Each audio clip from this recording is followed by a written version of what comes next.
It's not to dismiss that the famine didn't happen. Of course the famine did happen.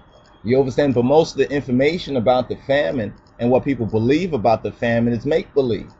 You know, I mean, even the numbers for the famine, it's interesting if you go and look up the numbers. First they was claiming something like hundreds of thousands, then they downgraded that to say, well, really it's probably more like 100,000, but then in actuality it's probably more like between 40 to 80,000. So exactly how many people died in the famine? Well, it's impossible to say, really, right? Because these people are dead already, because there wasn't proper accounting practices, so forth and so on. So if there wasn't proper accounting factors, you understand, to count how many people died due to the famine, you understand? Then you have to ask yourself, well, what else wasn't properly accounted for?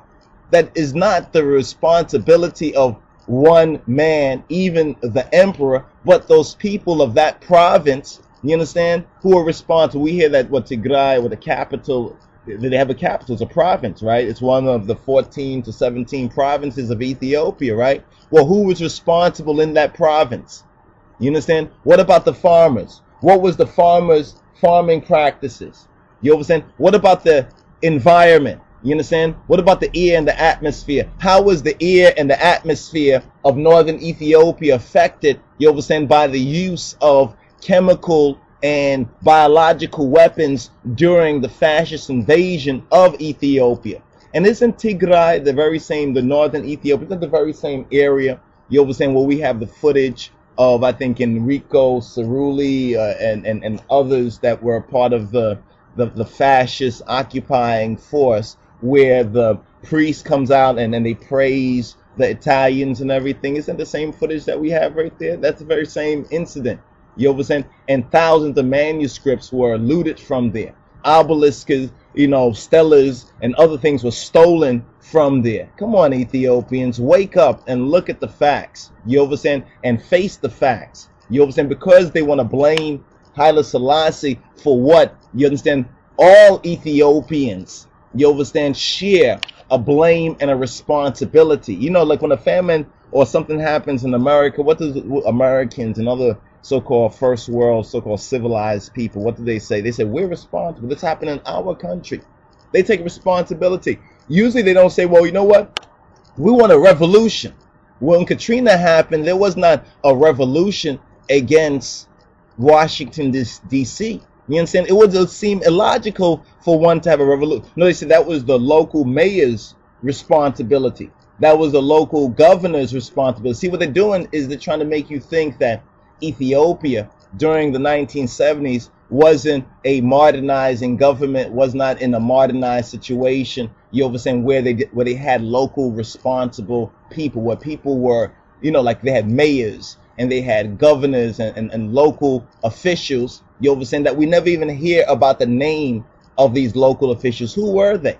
Who were the people responsible in Wollo for food? Who were the people responsible for food in the Tigray province? What was the social political situation, you understand, going on there regarding taxes and other things? What was the farmers' practices? You understand? Were there herders that were just leading their flock to eat up everywhere? Was there any sort of replanting of food, crop rotation, sabbatical year? Did any of this occur, or has any of this occurred in Africa? When you look at Ethiopia when it was first so-called discovered by the West, especially during the James Bruce, when James Bruce was able in the early part of the 19th century, you understand, find the headwaters of the Nile, and you look at the etched like sketches and the drawings that you find in some of the older books and everything, and it shows the countryside and some of the earlier pictures. You see a beautiful, a rich country full of trees,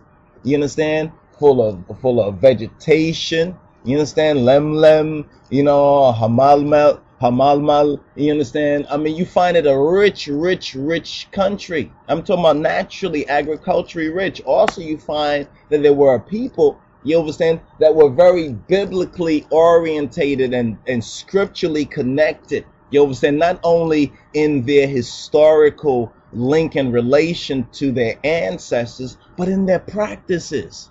You see, It's not enough to say that, well, we come from Solomon and the Queen of Sheba. You understand? We are descendants of Solomon and the Queen of Sheba, and this great history of Solomon, the Queen of Sheba, and the Ark of the Covenant is in our land. It's not enough to say those things. Just only that. And you don't live according, you know what I'm saying, to the covenant.